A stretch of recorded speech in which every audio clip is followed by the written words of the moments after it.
Muy buenas tardes para todos. Les damos la bienvenida nuevamente a una charla relacionada con la reforma judicial, este proyecto que tanta incertidumbre nos trae a los profesionales, a los abogados y al público en general, desde la Facultad de Derecho de la Universidad Nacional de Mar del Plata. Hoy tenemos la oportunidad de escuchar a dos exponentes de lujo, que no solo nos van a dar una visión desde lo legal, sino también en esta oportunidad desde el punto de vista legislativo. Me va a acompañar en esta charla Roberto. Roberto, te doy la palabra si presentás a Margarita y los escuchamos a todos. Hola, ¿qué tal? Buenas tardes, Verónica, buenas tardes a todos. Muchísimas gracias a la Facultad de Derecho y a la Unidad de Graduados la oportunidad de trabajar en conjunto con el IGEN. Bueno, en principio la mecánica va a ser que Marina va a hacer la presentación del proyecto y también ahora del dictamen que tiene el Senado puntualizando los temas centrales que ella cree que tiene la reforma. En principio voy a presentar a Margarita, más allá de que es una figura pública, es líder de un partido político como el GEN, tiene una amplia experiencia legislativa y voy a puntualizar algunas de las comisiones por las cuales estuvo y la cual le permiten tener una información y formación sobre los temas de justicia muy importante. Margarita fue miembro en la Cámara de Diputados muchos años de la Comisión de Legislación Penal, de Justicia y de Asuntos Constitucionales, y también presidió la Comisión de Juicio Político y Legislación Penal. Por supuesto que tiene una amplia trayectoria, participó de muchísimos eventos vinculados a los temas de justicia, así que nos puede abordar este tema con un amplio conocimiento. Desde ya vamos a trabajar con una introducción de Marina y después una cantidad de preguntas que van a responder ellas y finalmente vamos, si a todos les parece, pueden hacer preguntas vía el chat, que nosotros las iremos leyendo con Verónica y luego las haremos al final, en caso que Margarita y Mariana no hayan respondido cuando hayan hecho las alocuciones. Así que, adelante. Bueno, Marina, te damos la bienvenida nuevamente. Te queremos escuchar que nos cuentes un poco este proyecto legislativo y todas las novedades que tenemos desde la última charla, ¿verdad? Sí. Bueno, primero, como siempre, agradecer a la Facultad de Derecho este trabajo conjunto que están haciendo con el IGEN, el espacio de debate, el espacio para poder escucharnos. Lo digo siempre, si bien la pandemia ha traído cosas malas, sin lugar a dudas, la posibilidad de encontrarnos en estos lugares y poder debatir sobre cosas tan trascendentales como son la justicia y básicamente la república, siempre es esperanzador saber que podemos hacerlo, hay tanta gente dispuesta a hacerlo. Para mí, desde ya agradecer a todas las autoridades, a FECU en la unidad de graduados, a vos, Vero, y a todos los que trabajan, pero no quiero dejar de decir que para mí hoy es un honor compartir este espacio con Margarita, que siempre tiene una mirada, se lo he dicho a ella en persona, pero quiero hacerlo público, tiene una mirada para mí tan clara respecto de las instituciones de la República, de la sociedad, de todo. Antes de empezar estábamos hablando sobre las cuestiones de las telecomunicaciones, este decreto nuevo, siempre con una mirada tan clara sobre lo que para mí es claramente lo que la sociedad necesita. Pero bueno, nos convoca hoy el proyecto de reforma y sí, voy a hacer una introducción porque me parece que una introducción, y siempre lo aclaro porque es honesto hacerlo, que es desde la mirada de la abogacía, ¿no? Desde los actores que caminamos todos los días los tribunales y conocemos todos los fueros y todo el sistema, y es una mirada realmente integral sobre este proyecto. Lamentablemente, para los que me escucharon en el otro Zoom, todo lo que describí que el proyecto que Alberto había presentado, sacando cuestiones menores, que por supuesto las voy a referenciar a lo último, todo eso que yo entendí que este proyecto no venía a solucionar, que no venía a mejorar, que es el objeto, digamos, de reformar algo, mejorar, como ya lo dije, cambiar algo que está mal o hacer mejor algo que sabemos que está bien pero que puede ser mejorado, realmente no ha cambiado, no ha variado, o sea que seguimos teniendo un proyecto que pretende reformar el sistema judicial y lo único que no hace es mejorarlo. Sin lugar a dudas, reformarlo reforma, pero no lo mejora. y lo cual lo torna, y vuelvo a decirlo, en una gran oportunidad perdida, porque hay un consenso social, dirigencial, de las representaciones, de todos los estamentos, respecto a si había algo que tenía que suceder, era que el sistema judicial se modifique, pero que se modifique con una mirada integral, que se modifique con una mirada hacia la gente, que se modifique pensando en un todo, para tener una mejor justicia. Y la realidad es que eso no está sucediendo. Yo no voy a hacer un detalle de los artículos de la ley, porque me parece que no es el espíritu de este encuentro, pero sí sobre lo que no reforma esta ley, que es lo que realmente más nos preocupa. Y para eso me voy a centrar en 2 o 3 ejes, que son desgraciadamente los mismos en los que me centré antes y no se modificaron. A la pregunta, porque muchos me la hacen, sobre si yo considero que es una reforma inoportuna, inicialmente, quiero ser honesta, inicialmente planteaba sobre que no era una reforma oportuna por la crisis que se estaba viviendo, por el mal momento en el que estamos, pero después la verdad es que como abogada y sabiendo todas las falencias que tiene el sistema, yo digo, y hoy lo confirmo, siempre es un buen momento para mejorar la justicia, porque la justicia en definitiva tiene que ver con la paz social, en definitiva tiene que ver con el resguardo de los derechos del ciudadano, así que nunca es un mal momento para hacerlo. La pregunta es si esta es una buena reforma, y si contestado que sea que sí, o parcialmente que sí, lo fuera, si este es el momento para hacerlo. Y en los términos que está planteado, yo ahí digo que es una reforma que no es oportuna. En primer lugar, porque el Poder Judicial, muchos de ustedes lo saben, pero vale aclararlo para aquel que no, el Poder Judicial de la Nación hace muchos años, que con el presupuesto que se le asigna no llega sino hasta el mes de agosto, para cubrir todo, en todo concepto, en todo sentido. Es decir, que nosotros, digamos, tal vez con lo primigenio de lo que hablamos, nosotros tenemos un Poder Judicial de la Nación que en el mes de agosto tiene que empezar a pedir ayuda al Tesoro para poder llegar a fin de año, para resolver cuestiones de infraestructura, cuestiones de salario, cuestiones de insumos, cuestiones de recursos humanos, y la realidad es que esta reforma lo que viene a generar es un inmenso incremento de ese presupuesto, que además se ha agravado ahora con lo que pasó en el Senado, y que la pregunta que nos hacemos es esa inmensa estructura que va a implicar una partida presupuestaria de muchísimo dinero en un momento como el que estamos viviendo. A ver, cuando el proyecto inicial del presidente había un cálculo más o menos de 300 y pico de nuevos nombramientos. Hoy con la reforma que se hizo se cree que ya se está en 600 nombramientos.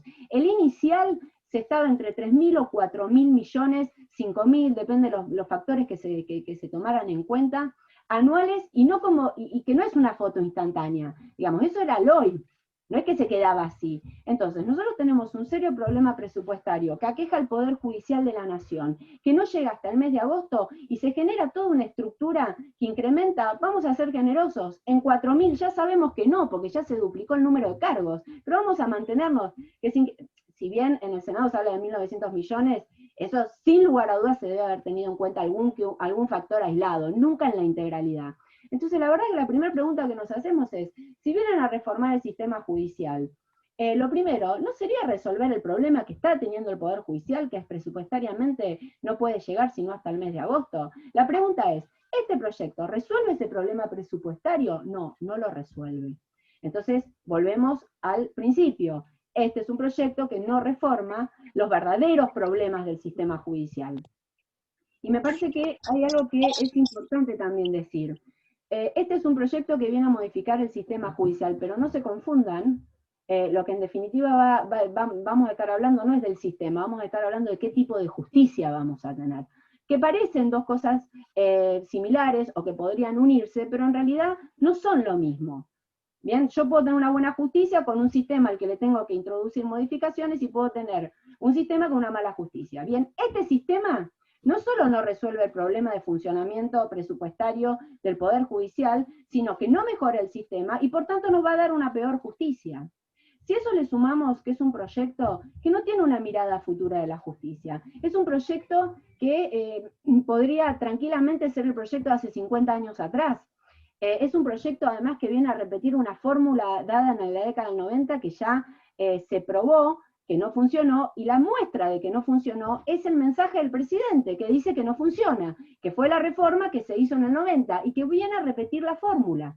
Bien, ahora, en este incremento desmedido de estructura que se va a generar, en un poder judicial en el que, y les digo porque yo fui parte de esto, que en el mes de agosto del 2019 declaró la emergencia en materia tecnológica, es decir, nosotros decimos que no podemos con lo que tenemos, avanzar ni hacernos cargo de la cuestión tecnológica. Además, en el mes de octubre se declaró también la emergencia en materia edilicia, es decir, que dijimos que nosotros tenemos un problema edilicio que no podemos resolver. Se crea una cantidad de estructura, sobre una estructura que está en emergencia, pero agravado, o por lo menos no podría sorprender a nadie, que durante la pandemia, y esto ya lo hemos hablado muchas veces, quedó al desnudo que ese sistema no funciona. Bien, quedó al desnudo que de la forma que estaba no podía funcionar. La pregunta es, ¿este proyecto viene a resolver la cuestión en materia de emergencia tecnológica y en materia de emergencia edilicia? No, no lo viene a resolver. Por tanto, ¿pone a la justicia con una mirada de futuro o repite una justicia que ya se sabe que no funcionó y que reconoce más las circunstancias de una justicia antigua y no la justicia que necesitamos? Ahora bien, yo podría quedarme con podría avanzar sobre alguna crítica que tuviera sobre el proyecto, pero quiero puntualizar la cuestión tecnológica, que para mí es trascendental. En Argentina, en la justicia federal, y no me voy a cansar de decirlo hasta que esto se resuelva, ¿bien? Para acceder a un juzgado, las personas, los ciudadanos, los justiciables, ni hablar nosotros los abogados, pero los justiciables tienen que hacer muchísimos kilómetros para acceder, lo que claramente genera una profunda desigualdad en las condiciones de acceso a la justicia. Bien, a su vez tenemos un sistema que tarda 20, 25 años en resolver causas, o 10 años u 8 años, no importa, es una justicia tardía, que por mucho que trabajen jueces, porque a mí me consta que hay jueces maravillosos en cómo trabajan, no obstante el sistema sigue reconociendo esos plazos, lo cual no solo no hay igualdad de acceso de todos los ciudadanos de la Argentina, que ya eso es grave, sino que además la justicia no se da en tiempo oportuno, lo que nosotros los abogados llamamos que si la justicia no da en tiempo oportuno, no es justicia, aunque me den la razón. Bien, entonces, ¿qué hubiera venido a hacer la tecnología? Quiero puntualizar sobre el tema de las distancias. Cuando nosotros hablamos de que los ciudadanos hacen muchos kilómetros, estamos hablando de cientos de kilómetros. Y cuando hablamos de cientos de kilómetros, quiero también puntualizar de que acá no estamos hablando de autopistas como Rosario-Mar del Plata, bien, o Rosario, perdón, como Buenos Aires-Mar del Plata o Buenos Aires-Rosario. Estamos hablando de rutas con nieve, con ripio, montaña, no asfaltadas, rotas, sin condiciones, que hace que la gente realmente tenga un serio problema para poder acceder, no ya solo por los mayores costos, sino por lo que implica acceder. Ahora, esta reforma viene, y que vuelvo, la pandemia lo dejó al completo desnudo, esta reforma viene a poner a la justicia del futuro y a invertir en tecnología para que nosotros podamos tener la digitalización al 100% y la despapelización, y de esa manera permitir el acceso igualitario a la justicia y tener una justicia en tiempo oportuno. No. Miren, los ámbitos de la justicia federal que están digitalizados, solo lo voy a dar como un dato. Ha disminuido el tiempo de un proceso de 6, 7 años a un año y medio, entre 6 meses y un año y medio, como máximo. Si eso le sumamos la oralidad, los tiempos se optimizan muchísimo más.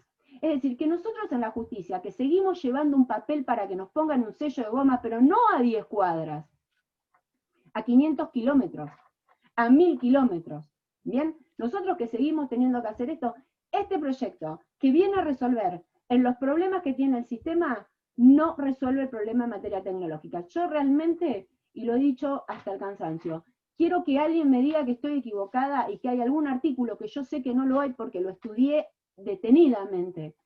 No me asista en razón de lo que estoy diciendo. Porque si hay algo que nos debiera preocupar, tiene que ver con que un ciudadano no puede ir ante un juez a reclamar por sus derechos. Ya lo he dicho muchas veces respecto a los distintos tipos de ciudadanos que se está creando en este país, pero me quiero detener básicamente en el vulnerado y en el vulnerable que se sabe que no puede acceder ante un juez para hacer valer un derecho. Estamos viviendo en un país en esas condiciones. ¿Este proyecto viene a resolver eso y poner a la justicia en situación de futuro? No, no lo viene a hacer.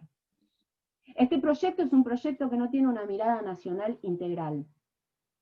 Y acá sí, seguramente todos van a saber de lo que estoy hablando, porque probablemente lo que más trascendencia mediática tuvo es todo lo que tiene que ver con Comodoro Pi. Y la verdad es que debo decir algo que me parece que no estoy diciendo nada nuevo y que todos podemos coincidir. En Argentina, en general, se tiene una mirada absolutamente centralista del país. Es decir, se resuelve lo que se considera, ya vamos a ver si se resuelve, pero no importa, se resuelve lo que se considera que es propio de Cava, o por lo menos desde ese lugar, y el resto o no se resuelve o se resuelve de una manera distinta. Bueno, primero déjenme decirles algo. Este es un proyecto que viene a regular la materia penal. A mí no me preocupa que venga a regular la materia penal, porque en materia penal está el narcotráfico en materia federal, o sea que se podrán imaginar que no voy a ser yo la que venga a decir de que está mal eso. Máxime cuando he recorrido el país y he podido hablar con jueces multifueros, es decir, que tienen la cuestión penal en sus manos y me han hablado de los inconvenientes que tienen en su tarea, en su función jurisdiccional, con lo que tiene que ver con la inmediatez de toma de decisiones entre lo que sucede en la materia de narcotráfico y lo que ellos pueden hacer. Así que no es esa mi crítica. Ahora, no toca a los otros fueros.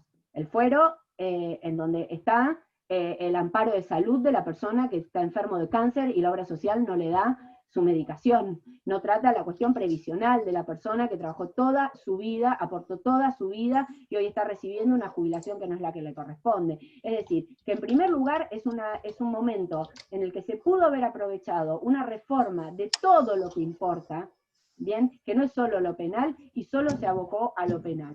Además, se abocó a lo penal de Capital Federal, es decir, de Cava. Estoy vieja, digo Capital Federal. De Cava, bien, y sí se fue directamente hacia Comodoro Pi, bien, que es la justicia de la política. Bien, entonces, no solo no está la justicia de la gente incluida en este proyecto, que por supuesto estamos hablando dentro de lo que es la materia federal, nosotros sabemos que la mayor conflictividad de la gente está dada en los ámbitos provinciales, pero en la perspectiva de la federal, está solamente la justicia de Comodoro Pi, o por lo menos exacerbada, y ahora vamos a ver por qué, que es la justicia de la política, no es la justicia de la gente. Y lo peor es que ni siquiera lo viene a resolver.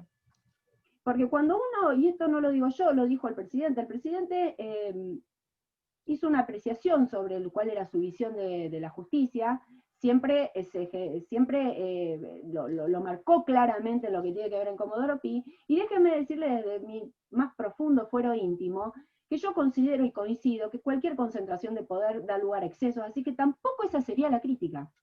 Pero el problema ¿cuál es? El problema primero es que viene a modificar algo que no cambia, porque eso queda intacto. Y hacia donde va no pareciera resolverlo.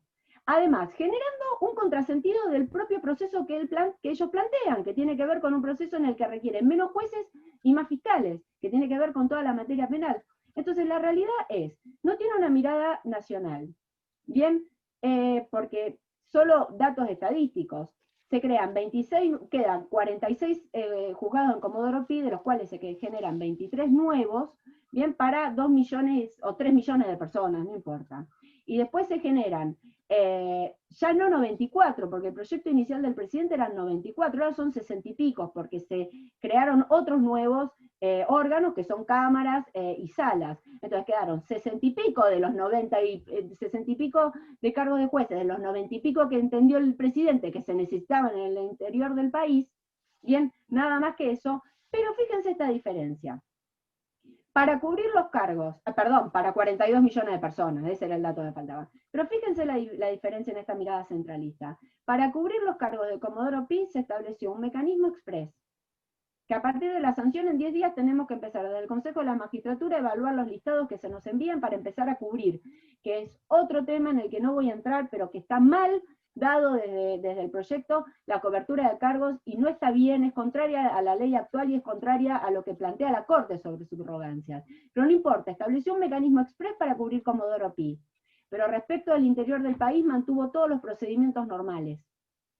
Yo debo decirle que desde el Consejo estamos tratando por todos los medios de acelerar cualquier procedimiento de examinación, pero créanme que por muy rápido que se haga, no van a ser menos de 2 o 3 años a partir del momento en que se apruebe la partida presupuestaria. Es decir, hay un mecanismo de un año y medio para cubrir Comodoro Pi, pero un mecanismo de entre 3 años y más, bien para cubrir el resto del país. Eso sumado a los más de 150 pliegos para jueces que había en el Senado y que fueron bajados cuando asumió el actual presidente y que al día de hoy no ha sido tratado ni uno. Es decir, juzgados vacantes, es decir, juzgados sin jueces naturales, es decir, juzgados que funcionan sin normalidad. Entonces, la realidad es un proyecto que no resuelve el problema presupuestario del Poder Judicial de la Nación, que no pone a la justicia con una mirada de futuro garantizando la igualdad de acceso de los ciudadanos ante la justicia y además la posibilidad de utilizar la tecnología que realmente haría que una persona tenga justicia en tiempo oportuno. Un año y medio, entre que fui al abogado y me salió la sentencia, yo sigo siendo la misma persona. A 20 años ni siquiera sé quién soy después de eso que me pasó. No tiene una mirada nacional, no tiene una mirada nacional, no tiene una mirada integral. Y además, todo lo que se hace para resolver de manera inmediata la justicia de Comodoro Pi y no la justicia del resto del país. Sinceramente, entendemos, quienes desde la abogacía no estamos de acuerdo con este proyecto, que además no cambia lo que dice que viene a cambiar y no mejora todo lo que se tiene que mejorar, realmente entendemos que no es el proyecto que hoy la Argentina necesitaba sobre un diagnóstico común, que es que la Argentina necesita esa modificación, lo cual nos desilusiona. Yo realmente pensé que en el Senado, y ya voy terminando, así podemos avanzar escuchando a Margarita y las preguntas que necesitan. Yo realmente pensé que en el Senado, porque, a ver, que el presidente pueda presentar un proyecto sobre su visión del sistema judicial, está bien, ese no es un problema. Es más, me parece correcto. Por supuesto que cuestiono el Consejo, que si bien uno no tiene que darle más allá de la relevancia que tiene, que es algo que tampoco es objetable que el presidente quiera valerse de un grupo de asesores y de prestigiosos asesores, porque además eso no sería tampoco el problema, para que lo orienten respecto de la mirada que tenga el sistema, tampoco sería el problema. El problema de ese consejo es que tiene una mirada única y que no están los actores de la justicia federal. Fíjense que los que integran por parte del Poder Judicial el Consejo Asesor del Presidente son todos miembros de los principales tribunales de provincia, sumamente prestigiosos, pero tribunales de provincia. No hay ningún actor de la justicia federal. ¿Están los abogados? Sí, hay abogados prestigiosos. Yo no voy a avanzar sobre ese tema, pero no están los abogados del interior del país, que son los que van con nieve, los que hacen los 500 kilómetros, los que llevan el portafolio, los que llevan el papel para que le pongan el sello de goma. No están, no está esa mirada integral y además está claramente hay un pensamiento único. Pero la verdad es que aún en el proyecto del presidente que tiene el derecho de presentarlo. Para mí era es un proyecto errado, pero bueno, con esta mirada única respecto de sus asesores. Va al Senado, el ámbito por excelencia, digamos, el Congreso de debate en las representaciones de las provincias, después del pueblo, y cuando uno ve el dictamen, se da cuenta que si bien celebro que hayan desistido de su intención de unificar el foro contencioso administrativo con el civil, ya está, eso se terminó, eso era un retroceso también, avanzar sobre ese tema, no podía hacerse.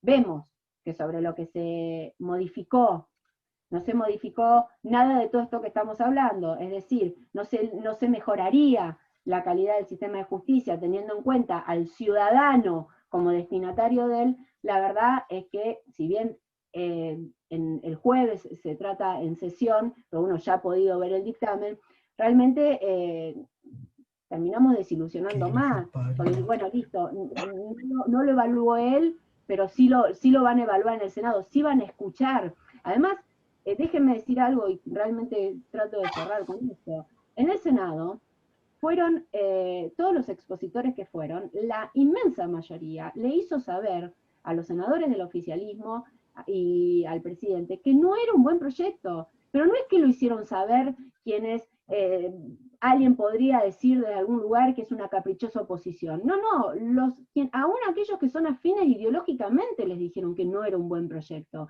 Se lo dijo la abogacía organizada, se lo dijeron los constitucionalistas, se lo dijeron quienes son afines a ellos, lo dijo el Colegio de Magistrados, la Asociación de Magistrados, perdón.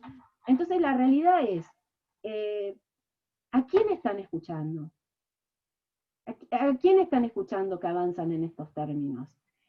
hay sin lugar a dudas un gran manto de sospecha sobre este proyecto en el que yo no quiero valorarlo ideológicamente, no es mi lugar además como representante de los abogados, mi lugar es valorarlo sobre si sirve o no el sistema. Pero la verdad es que déjenme decirle algo, hay una sospecha respecto de que este proyecto busca algo distinto que a lo que el presidente alega. Y la verdad que lo que más me preocupa de eso es que el presidente no considere, y desde el Senado no se considere, que deben hacer todos los esfuerzos para generar certeza en la ciudadanía de que esa sospecha es infundada. Y eso no está sucediendo. Bien, que cuando se habla de la Corte, bien, en vez de hablar de si quieren 5, 7, 9, porque vamos a ser claros, la Constitución no dice cuál es el número de integrantes de la Corte. Bien, no lo dice. Y la verdad es que podríamos sentar a debatirlo, pero la verdad es que la sospecha está respecto a que quieren nombrar miembros afines. Y la verdad es que a mí me gustaría como abogada que se me explique desde un punto de vista jurídico funcional por qué 5 no, por qué 7 sí, por qué 9, y que yo tenga certeza que la elección que se haga sobre algo que además debiera tener alguna estabilidad en el tiempo, digamos, no tenga ningún margen de sospecha al que es, que el máximo tribunal está conformado, o querrían que se conforme de esa manera porque es lo mejor para la República. Por supuesto que tampoco apruebo, si es que me permite esta licencia de decir si apruebo o no algo que dice el presidente, ¿no? Que para llevar adelante esta mirada sobre la Corte, se hable de la Corte en los términos que se planteó. Tampoco me gustaría que el presidente de la Corte hable así del presidente de la Nación, porque en definitiva están generando un quiebre en la credibilidad de las instituciones de la República.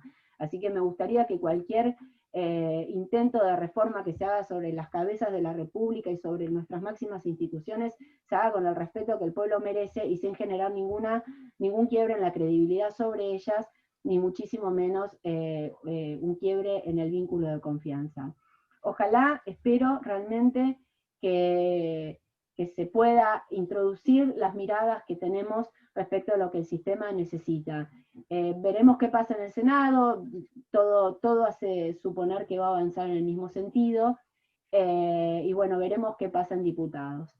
Así que bueno, yo les agradezco. Si después quieren, charlamos sobre la cláusula Parrilli, si es un tema que les interese hablar. Para mí, desde ya adelanto que es una cláusula no necesaria, que nos empobrece como democracia, que no es un buen mensaje, es una cláusula ambigua, que cuando habla de mediáticos no refiere solo a medios de comunicación, o sea que no tiene que ver solo con la cuestión de la libertad de prensa, sino también de la libertad de expresión de cualquier ciudadano, que habla de clamor popular, que tiene que ver, y me tomé el trabajo ayer de ir a la RAE, porque la verdad es que cuando uno lo lee a ese artículo, que es el 72, me tomé el trabajo de ir a la RAE para ver qué quería, a la Real Academia, para ver qué quería decir cada una de esas expresiones, que son amplias, muy amplias. Clamor popular es la voz de multitudes, dice, me remonto, ¿no?, a lo que son las manifestaciones en contra de determinada cuestión. No me parece que esa sea una cláusula que nos enriquezca como democracia. Pero bueno, yo les agradezco a todos el estar acá y vamos a charlar un poco sobre este tema. Muchas gracias. Bueno, Margarita, recién Marina planteó muchos temas vinculados a la situación de la justicia y que el proyecto no responde, ¿no? Yo anoté presupuestario, emergencia tecnológica, edilicia, la distancia que genera la desigualdad y la situación en materia penal. ¿Cuál es tu diagnóstico de la situación de la justicia hoy y qué oportunidad le ves de hacer una reforma en este momento y cuál es tu mirada al respecto? Bueno, muchísimas gracias, por supuesto, a la Facultad de Derecho de la Universidad, al Consejo de Graduados y de manera particular a Marina Sánchez Herrera. La verdad es que venimos trabajando y haciendo algunas cosas juntas desde hace un tiempo, y yo valoro mucho la pelea que ella da, sobre todo en ese lugar tan trascendente como es el Consejo de la Magistratura. Así que, bueno, me alegra que podamos compartir este evento entre nuestro instituto y la facultad de la que ella forma parte. Así que Muchas, pero muchas gracias, y a todas las personas que están acompañando. La verdad es que yo podría suscribir todo lo que dijo Marina, pongo la firma y doy las zurras, porque sinceramente ella tocó todos los tópicos sobre los que me parece que podemos abordar este tema de la reforma judicial, ¿no? A tu pregunta, Roberto, siempre lo que me gusta aclarar es que creo que en lugar de hablar de la justicia, corresponde hablar del sistema judicial o del poder judicial, ¿no? Porque la justicia tiene más que ver con un principio, con una virtud, con un valor en realidad, dar a cada cual lo que le corresponde, poner los límites que corresponde, y lo que necesitamos es hablar de cómo funciona el poder judicial en realidad. En este sentido, lo primero sería no generalizar, ¿no? Muchas veces en estos días los periodistas me preguntan sobre esta cuestión de los jueces, y yo siempre digo, no es bueno generalizar ni en el Poder Judicial, ni en el periodismo, ni en la política. No son ni todos buenos ni todos malos, hay gente que trabaja muy bien y honestamente, y hay otros, obvio, que lo hacen ahí en el límite con el delito. Y sí, lo importante es tener claro cuáles son los que se van de raya, porque algo Marina dijo, y me voy a referir después a esto, el mensaje del Poder Ejecutivo, que realmente hay que leer eso, porque ahí es donde aparecen mucho más claras las verdaderas intenciones, que después con el discurso y con el proyecto aparecen más disimuladas, pero una de las cuestiones tiene que ver justamente con eso, ¿no? Y me parece que hay que ser muy, pero muy cuidadoso respecto de qué es lo que se debería buscar, ¿no? Los problemas que tiene el sistema judicial en la Argentina no son de ahora. Esto lo digo porque también ha servido muchísimo para profundizar la grieta o la polarización, y desde luego que con el mal comportamiento de un gobierno, de un oficialismo que pretende ir a sacar un proyecto de estas características a las patadas, eso lo que hace inmediatamente es expulsar a la gente hacia el otro lado para provocar una reacción que tampoco es buena y que muchas veces hasta pierde la racionalidad que debería tener, ¿no? Sobre todo porque muchas veces se dice, bueno, es este gobierno, la culpa es de este gobierno, ¿qué va a pasar con las causas en este gobierno? Y lo cierto es que los principales problemas que tiene el funcionamiento de nuestro sistema judicial no son de este gobierno, no es de ahora, llevamos muchos años. La verdad es que las problemáticas son demasiado estructurales y demasiado de mucho tiempo, por lo tanto habría que abordarlas también asumiendo las responsabilidades que a todos nos corresponden. Lo que necesitamos sin ninguna duda es fortalecer el principio de una justicia independiente, ¿no? La división de poderes, sobre todo, el funcionamiento de un sistema republicano en el que hay que entender siempre, porque la democracia es así, es un poder limitado, no es un poder ilimitado. Y la Constitución es la que establece sabiamente los equilibrios entre los poderes y los límites que los poderes tienen para el ejercicio de sus atribuciones. Y el Poder Judicial tiene además una función mucho más importante, que es al mismo tiempo ser la garantía y la reserva principal y final de la vigencia de los derechos de todas las personas, pero también tener el control efectivo sobre el funcionamiento de las instituciones. Y por eso es también siempre un limitante frente a las posibilidades de abuso de poderes, ¿no? Ahora voy a repetir algo que también dijo Marina, que es que avanzar en una reforma de estas características tan estructural, tan necesaria, por supuesto, tan importante, requiere como mínimo de un diagnóstico que permita establecer cuáles son los problemas que existen en el funcionamiento de este sistema judicial, y entonces cuáles deberían ser los objetivos a que debería apuntar una reforma. Ahora, la formulación del diagnóstico, de los objetivos y obviamente los caminos para alcanzarlo, no pueden ser planteados desde la sapiencia de un grupo de iluminados o de 2 o 3 funcionarios del Poder Ejecutivo, sino justamente tiene que ser el resultado de la construcción de los consensos entre múltiples actores. Yo veo lamentablemente de qué manera, y el kirchnerismo ya lo hizo durante sus gobiernos anteriores, esto de avanzar en la sanción de leyes prácticamente fracturando por mitades el Congreso. Lo he visto en la práctica de qué manera el objetivo era juntar las 129 manos para tener la aprobación de una ley. No importaba que la ley fuera buena o mala, lo que importaba era juntar el número. Y acá pasa más o menos por lo mismo, por eso vemos desgraciadamente cómo este debate, que debería tener otras características y un debate mucho más técnico, obviamente, más académico, se entremezcla también con el revoleo de los cargos que estamos viendo en la creación de todas estas estructuras o superestructuras.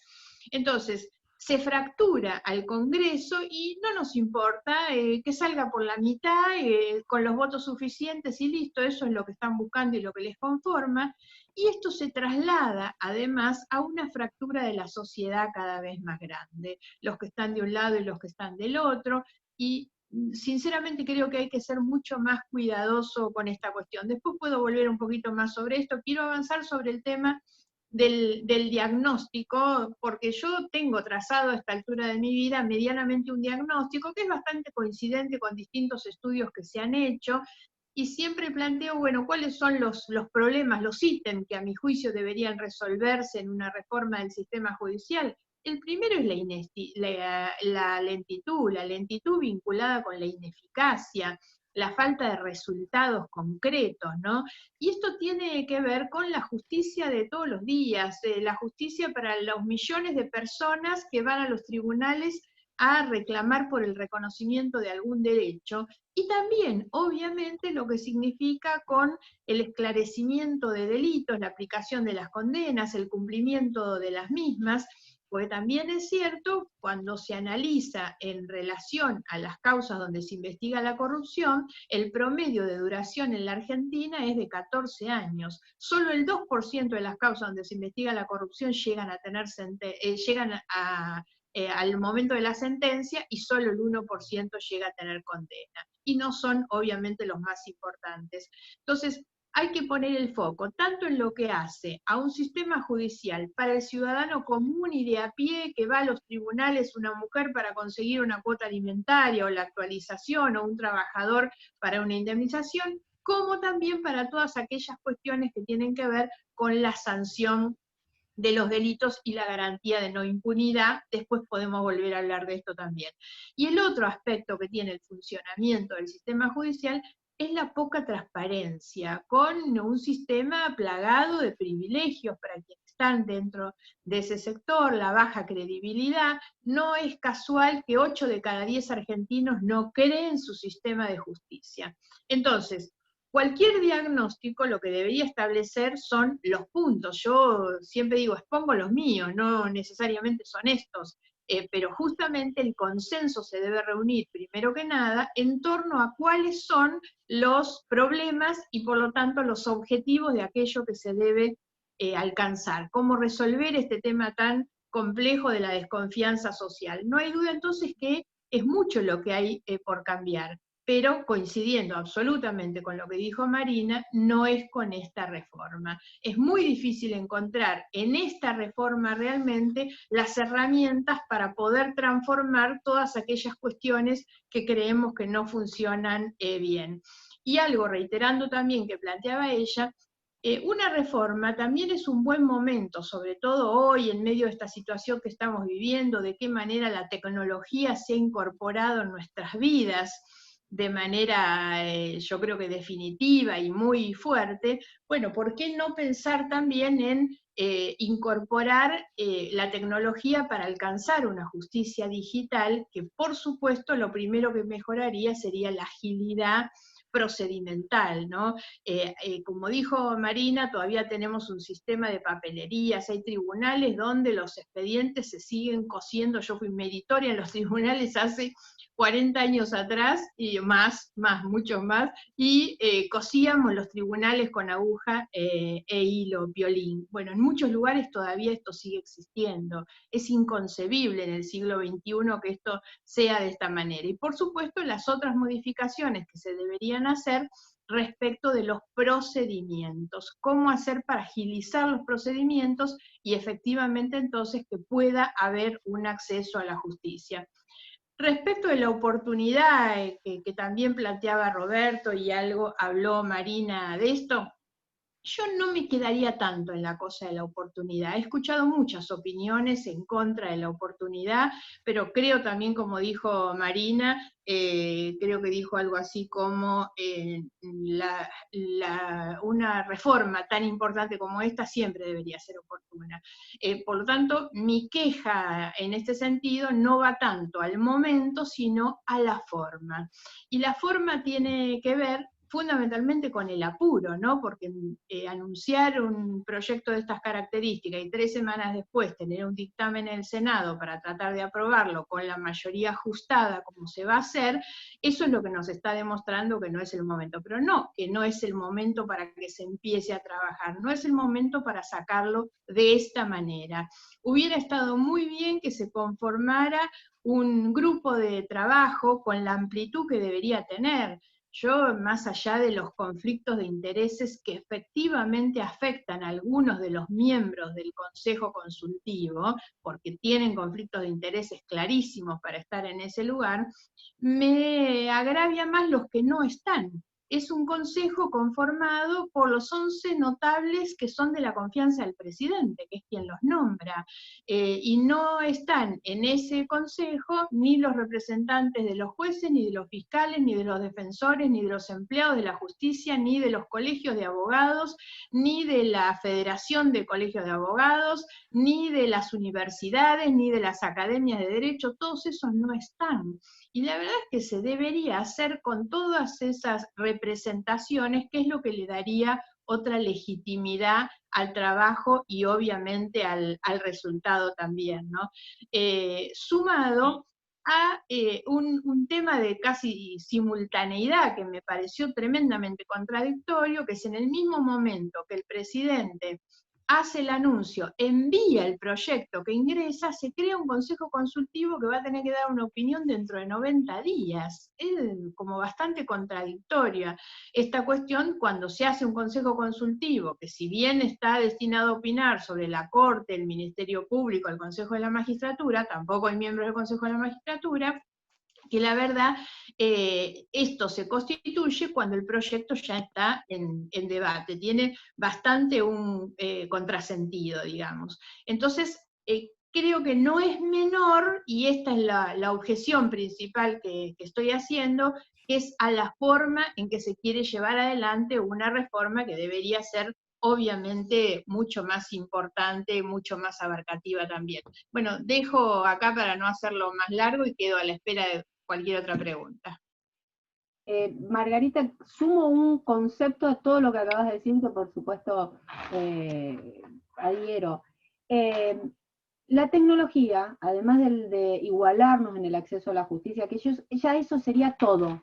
O sea, que todos los ciudadanos de la República Argentina pudieran acceder de manera igualitaria a la justicia, ya, imagínense lo que estamos hablando que no sucede. O sea, eso es el país en el que estamos. Y además de la justicia en tiempo oportuno, la tecnología lo que nos permitiría saber, y tendría que haber estado antes, y se tendría que haber resuelto antes, es saber qué es lo que realmente necesitamos.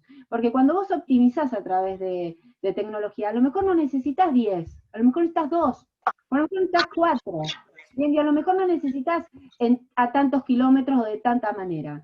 Entonces, no solo comparto el diagnóstico respecto de que no hay estadísticas para decir por qué esto y por qué no, y tanto no las había que al principio eran importantes 95 y ahora son importantes 60. O sea, tanto no la había. Tan poca proporcionalidad hay que en 3 millones de personas va a terminar habiendo 46 juzgados y se van a crear 60 y pico, ahora ya lo sabemos, en 42 millones de personas. Sino que no haber evaluado a la justicia en concepto de futuro y haber invertido, o sea, haberle dado la plata, porque el Consejo evidentemente no la tiene, porque no lo puede resolver, esa es la realidad, no están los fondos para resolverla, nos hubiera permitido saber si esta reforma que el presidente pensó es, y que solamente es creación de cargos, claramente, entonces si esa reforma en creación de cargos, miren lo que le doy hasta la derecha de que, bueno, reforma eso sí es lo que considera, no es lo que yo considero, pero lo que considera él, bueno, saber cuál era el número exacto, y eso la tecnología lo hubiera permitido. Entonces, se va a la foto de la justicia antigua, vieja, a la del papel y el sello, y no se invierte en justicia de futuro. Bueno, muchísimas gracias a las dos, clarísima la posición que tienen con relación a la reforma. Y les hacemos una pregunta que quizás los abogados solemos tener como muletilla, que es que las cuestiones tienen que ser oportunas, de mérito y de conveniencia. ¿Ustedes a quiénes creen que conviene este proyecto de reforma y en qué beneficia? ¿Hay algún beneficio? Porque cuestiones negativas vimos un montón, pero ¿a quién beneficia un proyecto de reforma de estas características? ¿Quién empieza? ¿Quieren que empiece yo? Dale, dale, Marga. Bueno, por supuesto que así como planteamos antes, que no habiendo claridad de diagnóstico y de objetivos, eso abre el juego para que cualquiera naturalmente piense que los objetivos no, digamos, van en otro camino. Y acá meto un tema que es un tema complejo, pero que cruza el debate público, sobre todo, que es el tema de la impunidad, ¿no? Porque cuando no está claro a quién beneficia, y realmente atrás de este proyecto, de esta iniciativa, no hay de ninguna manera la posibilidad de ver que el ciudadano común, ese al que yo hice referencia antes, que va a los tribunales porque busca que se le reconozca algún derecho, ese no está, no figura en este proyecto. Entonces, naturalmente que la pregunta es, ¿se busca beneficiar a otros?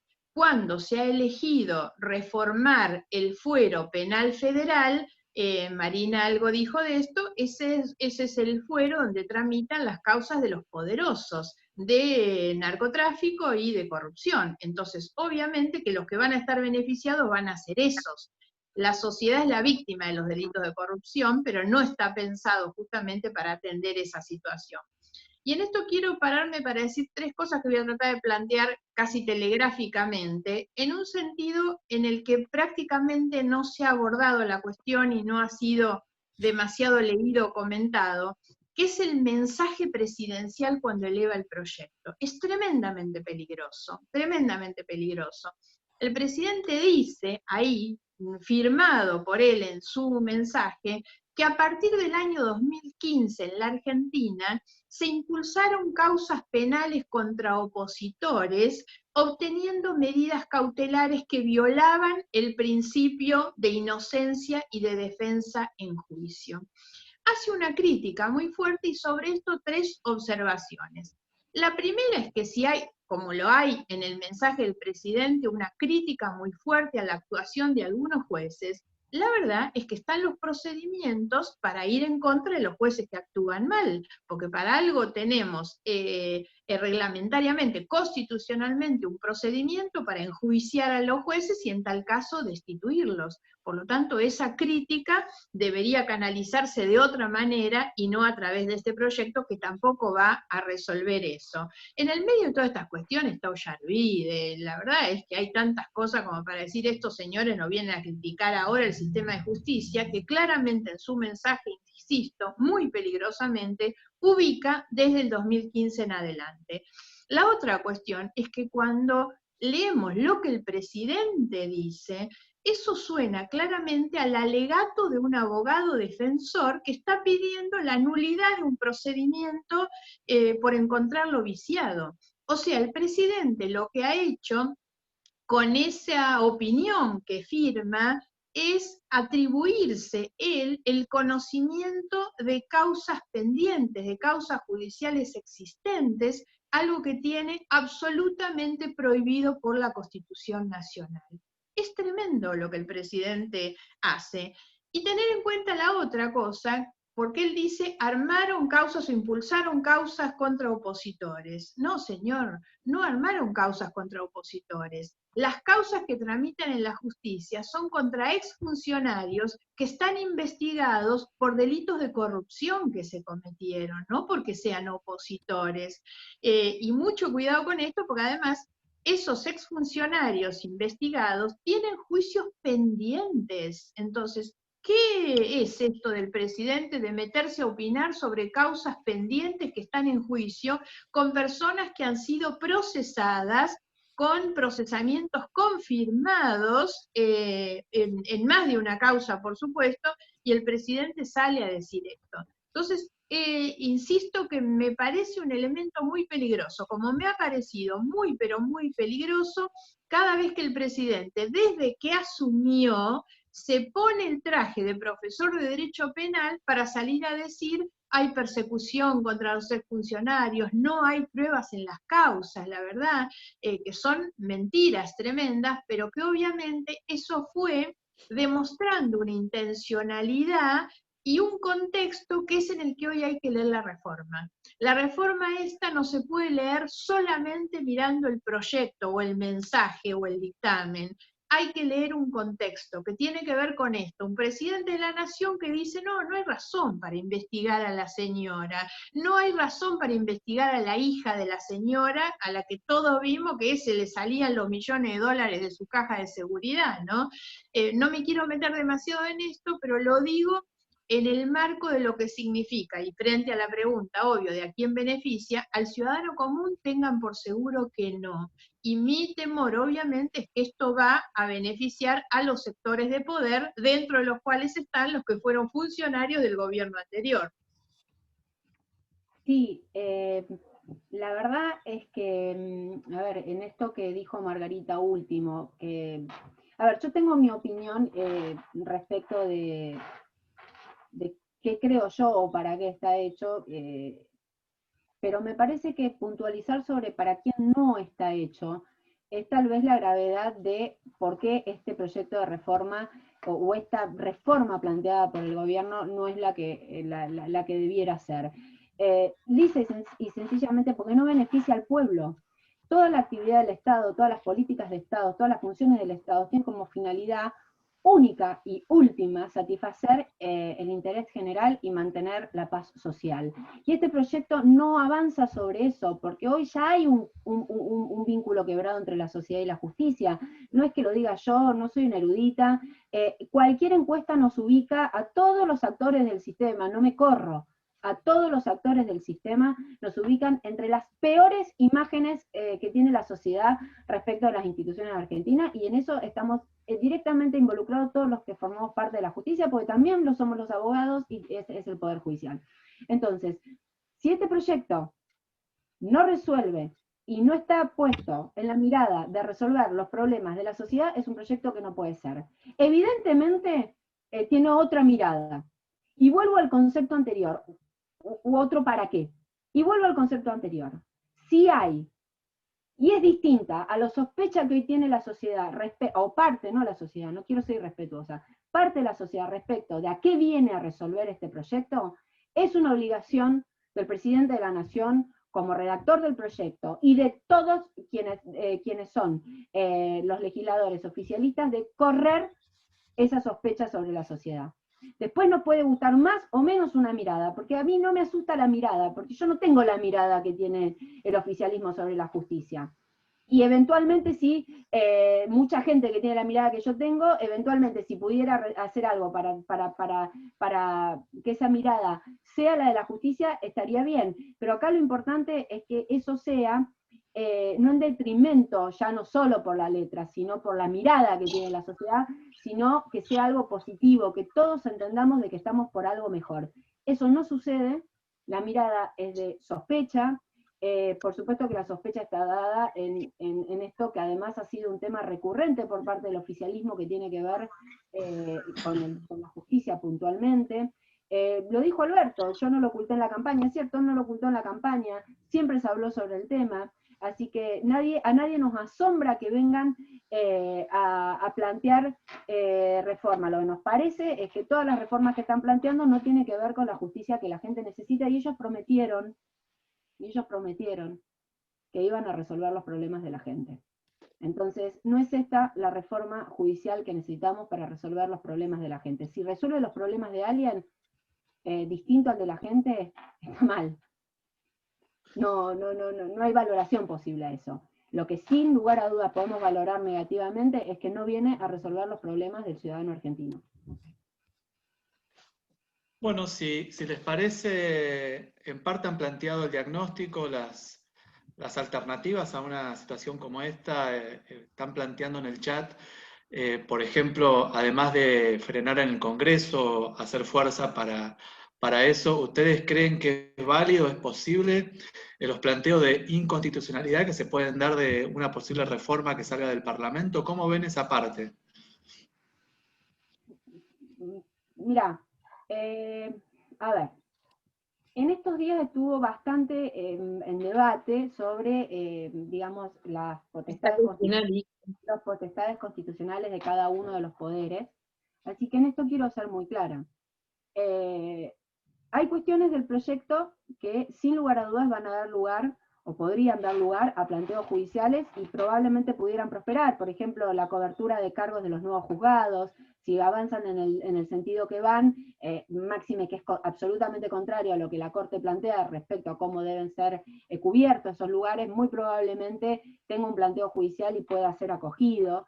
Pero me parece que hay otras cuestiones que son potestades del Congreso. El Congreso tiene la potestad de diseñar el mapa judicial, y por eso me parece tan importante la previa, el poder de escucha, el poder de diálogo, el poder cambiar las cosas desde el ámbito del Congreso, que tiene que ver con entender de que está mal diseñado el mapa. El mapa estamos diciendo dónde van los juzgados, las cámaras y los tribunales en cada lugar del país.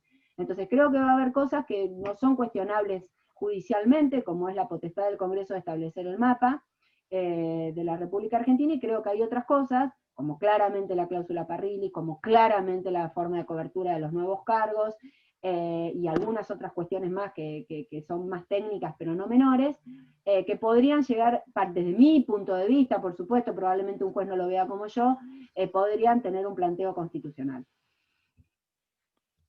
Margarita, hay algunos pronunciamientos judiciales también, ¿no? Por eso también es importante tenerlo en cuenta. Los pronunciamientos que no son como fallos, digamos, son algunas de las, simplemente como opiniones que están vertiendo los distintos tribunales o las agrupaciones de jueces. Esto es bastante importante y esto explica por qué no los convocaron a formar parte del grupo de trabajo, porque evidentemente se están oponiendo, ¿no?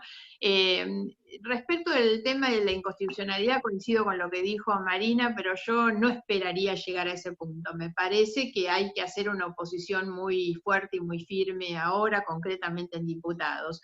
Creo que el riesgo a esta altura es que el proyecto no salga en diputados, y esto implica también un debilitamiento de la figura del presidente, a quien todos querríamos ver ocupándose de las consecuencias de la pandemia y del aislamiento, en una situación y en un contexto donde la gente lo está pasando tan mal, y la verdad sería tan necesario que el gobierno, el presidente y sus equipos estuvieran dedicados a estas cuestiones, ¿no? Creo que es necesario plantarse frente a este proyecto, pero no nos descuidemos, porque creo que no todo viene de la mano de este proyecto. El Consejo Consultivo sigue trabajando, y el problema es que ese Consejo Consultivo termine con alguna de las cosas que se le han encomendado y que se pretenden de ese Consejo, como es, por ejemplo, que pudiera recomendar el aumento del número de miembros de la Corte, o modificaciones en el Consejo de la Magistratura. No nos olvidemos que eso es lo que hay pendiente, por lo tanto, no se trata simplemente de este proyecto. Hasta podría naufragar este proyecto en la Cámara de Diputados y que se avanzara con algunas otras cuestiones que son igualmente preocupantes. Sí, el Consejo Consultivo también va a tratar el tema del procurador, un análisis sobre el procurador, sobre el defensor, todas las cabezas del Poder Judicial.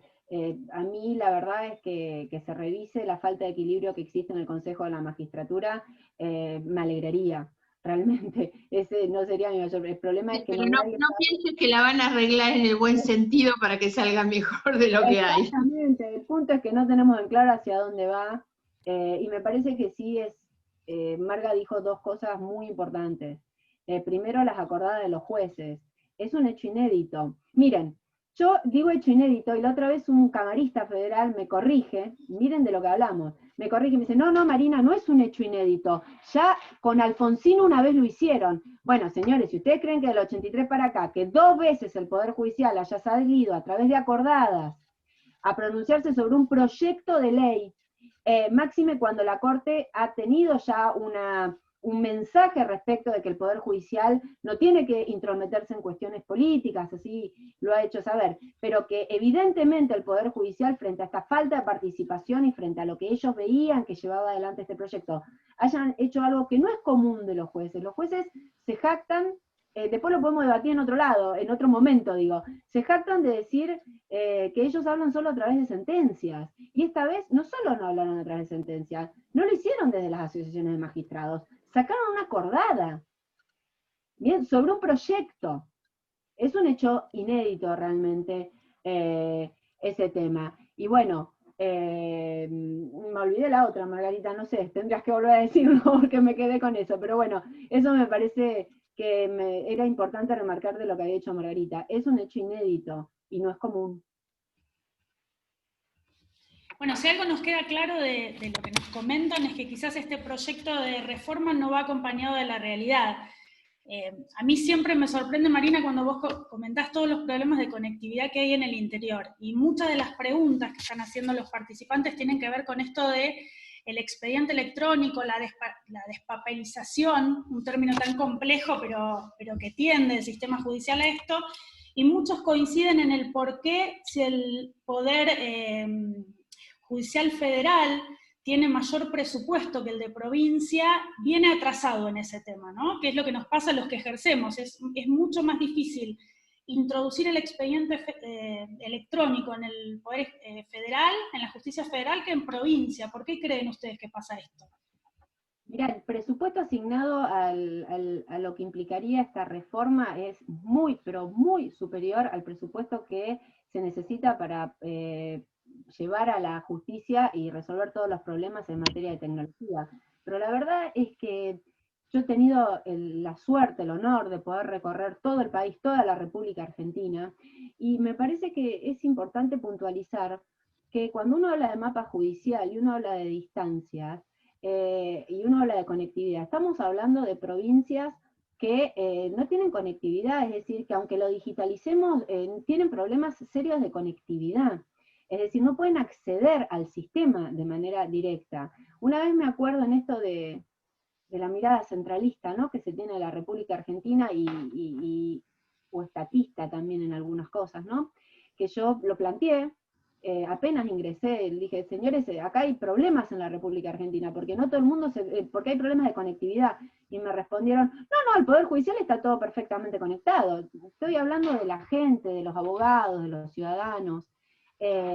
Cuando yo hablo sobre las cuestiones de los caminos, nosotros los abogados del interior del país, y no me quiero abrogar situaciones que son propias de mis otros compañeros, ¿no?, porque yo no he tenido esa situación, bien, ellos tienen que calcular qué clima hay, cuándo va a llover, cuánto va a tardar en llegar, si hay niebla, si cayó mucha nieve.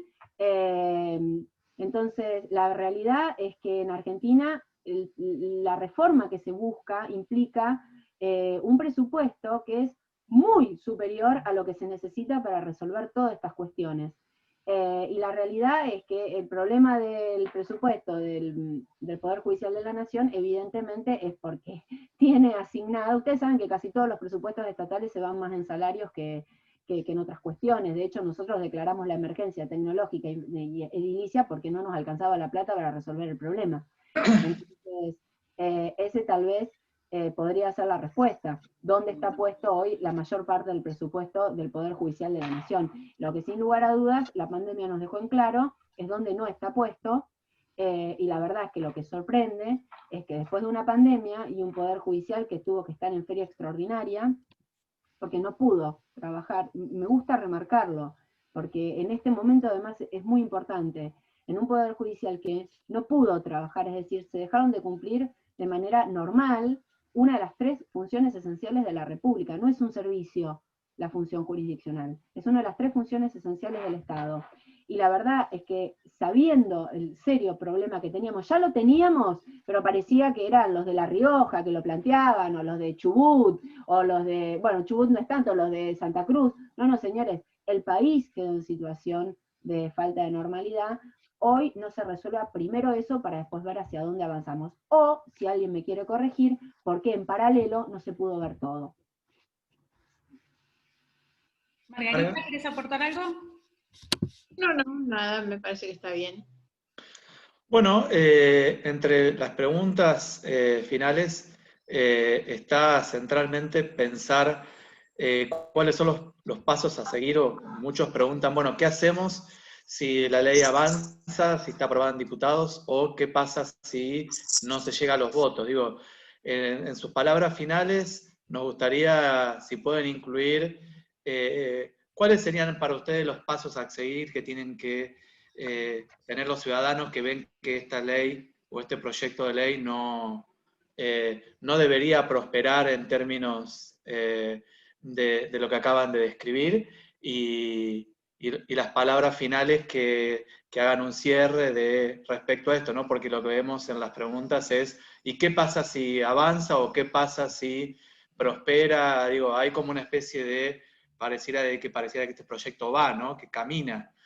¿Cómo lo ven ustedes? ¿Cuáles son las consecuencias? ¿Y cuáles son los pasos a seguir? Empiezo yo y le dejo después el cierre a Marina. En realidad no es mucho lo que agregaría, sí reiterar un poco lo que dije sobre el final, que es necesario no bajar la guardia con este proyecto, cualquiera sea el resultado. Se apruebe o no se apruebe, no pensar que es un triunfo que no se apruebe, porque es mucho más lo que se nos viene encima, digamos. Entonces no hay que bajar la guardia. La otra cuestión, siempre creo y reitero lo mismo, para mí estos temas están vinculados, como dije, con la cuestión de la impunidad, y la impunidad está vinculada con la corrupción.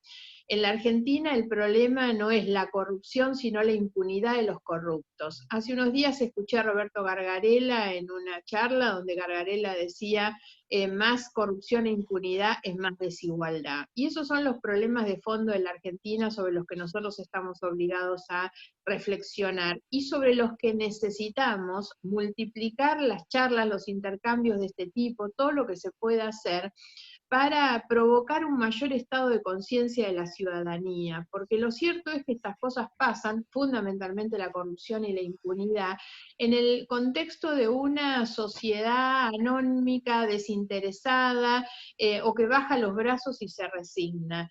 Y creo que no hay ni justicia ni política que puedan resolvernos aquellas cuestiones que tienen que ver justamente con una sociedad que en la medida en que siga votando corruptos, no vamos a estar exentos de que estas cosas pasen. Este tipo de proyectos son perfectamente instrumentales hacia eso. Cuando uno repasa la existencia de las causas judiciales en las que se investiga la corrupción, y digo no las que yo promoví, sino otra como puede ser la llamada causa de los cuadernos, que para mí esa causa lo más claro que tiene son los arrepentidos, yo le llamaría la causa de los arrepentidos, no de los cuadernos, y eso fue lo que demostró claramente en la Argentina quiénes eran los que pagaban las coimas, los que las trasladaban, los que las recibían.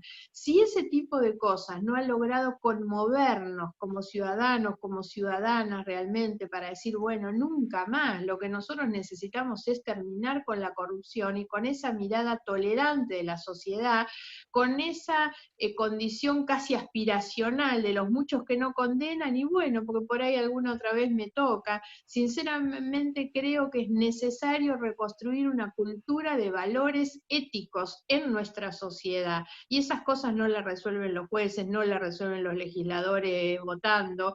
Lamentablemente nos van avanzando, pero nos van avanzando porque tienen el poder de representación que el pueblo les ha delegado. Aun cuando, y termino con esto, creo que el otro elemento a tener en cuenta fue el discurso de Alberto Fernández cuando presentó eso, y creo que lo ha repetido también, cuando él dice, yo hablé de esto. Primero, no es esto de lo que habló en realidad, porque no es, como dijimos antes, esta la reforma que podría mejorar en algo, que hace falta una reforma sí, pero no esta. Y el peligro del discurso del presidente cuando cree que por haberlo votado, por haber tenido esa representación que se le ha delegado, eso es un cheque en blanco. La verdad es que necesitamos también reconstruir ejemplaridad en los liderazgos, transparencia en las gestiones, e insisto, eso es sin ninguna duda el incentivo que la sociedad debe poner en el momento en que elige, ¿no? Bueno, muchísimas gracias, me despido con esto entonces, y muchas, pero muchas gracias, le dejo a Marina para que haga el cierre. Bueno, primero yo tengo yo creo en el Congreso, creo en las cámaras, creo en las mayorías también, las respeto. Acá está presente Gabriela Burgos, que es diputada nacional por Jujuy, a la que aprovecho para saludar. que tiene una inmensa tarea ahora por delante en diputados sobre este tema. Yo deposito mi esperanza de que esta reforma, que es necesaria, pueda ser llevada adelante en los carriles que la sociedad necesita. Por supuesto, como lo dije antes, creo que lo hemos dicho tanto Marga como yo a lo largo de toda la disertación. Por supuesto que yo creo que hay cosas que no están bien y que aunque salgan podrían dar lugar a planteos judiciales, y creo que otras cosas si salieran no nos benefician, no benefician al sistema, no benefician al pueblo básicamente. Así que hoy tengo depositadas mis esperanzas en los diputados de la Nación. No, a ver, no es que quiera negar el paso por Senado, pero todos más o menos sabemos que en Senado el dictamen va a salir como hoy está, así que no es la misma certeza que se tiene respecto de diputados, así que yo voy a confiar en eso. Me parece que la sociedad tiene que no darse cuenta, porque yo no digo que no se dé cuenta, de hecho yo estoy convencida que eso que fue tan criticado respecto de quienes fueron a expresar su preocupación por la reforma judicial, los criticaron diciendo no saben ni de qué ley hablan, ni qué dice la ley. Bueno, está bien, pero su sentido común les indica que algo no está bien. Y la verdad es que no hay que subestimar el sentido común del pueblo. Este es un proyecto de ley, como ya lo he dicho, que trata a la justicia del poder, a los malos políticos. Y ojo, y aquellos que no, y son denunciados y pueden salir airiosos también de una causa, porque eso es la justicia, ¿no? Pero el poder está siempre en el pueblo. Eso no nos lo tenemos que olvidar nunca. Y no habría que subestimarlo, porque el pueblo, aún sin saber el articulado, supo que algo no estaba bien. Así que yo deposito mis esperanzas en ese sentido común del pueblo, que aunque no lo compartan otros, y lamento que no nos saquen del error si estamos en un error. Yo sé que estoy haciendo un análisis técnico, pero hay otros que no lo hacen y sería muy importante que ese ciudadano viva con la tranquilidad de que las cosas se están haciendo bien. A ver, no es el derecho de ellos de creer que pueden escribir lo que se les parezca, sino que es el derecho nuestro de que nos lo expliquen. Y me parece que eso es lo que se está confundiendo en todo esto. ¿De quién es el derecho? El derecho es nuestro. El derecho es nuestro de tener una justicia inclusiva, el derecho es nuestro de tener una justicia en tiempo oportuno, el derecho es nuestro de tener un buen sistema judicial, y el derecho es nuestro de tener dirigentes y autoridades máximas, transparentes y no sospechadas. Ese es nuestro derecho. Y de cualquier manera, deposito mi confianza en el debate democrático que se dé en el seno de la Cámara de Diputados. Muchas gracias. Bueno, muchísimas gracias a las dos por esta exposición tan clara. Gracias a la Facultad de Derecho de la Universidad Nacional de Mar del Plata por este espacio independiente y neutral, tratando de explicarnos de qué se trata esta reforma, pero sobre todo gracias a los participantes, que cada vez en las charlas que avanzan son más, y eso quiere decir que tienen ganas de saber y de participar y de escuchar de qué se tratan estas cuestiones que por ahí no son tan beneficiosas para todos y siempre creemos que no tenemos la oportunidad de modificarlas. Me parece que estando presentes, informándonos, en algún momento nos van a escuchar, y ustedes de alguna manera son la voz de cada uno de nosotros que tenemos inquietudes con relación a este proyecto y veremos cómo avanza, ¿no? Bueno, muchas gracias a todos. Gracias. Buenas Saludos noches. y muchísimas gracias. Chau, chau. Seguimos avanzando en esta charla seguramente. Nos vemos pronto. Gracias. Gracias. Chao, chao. Gracias a todos.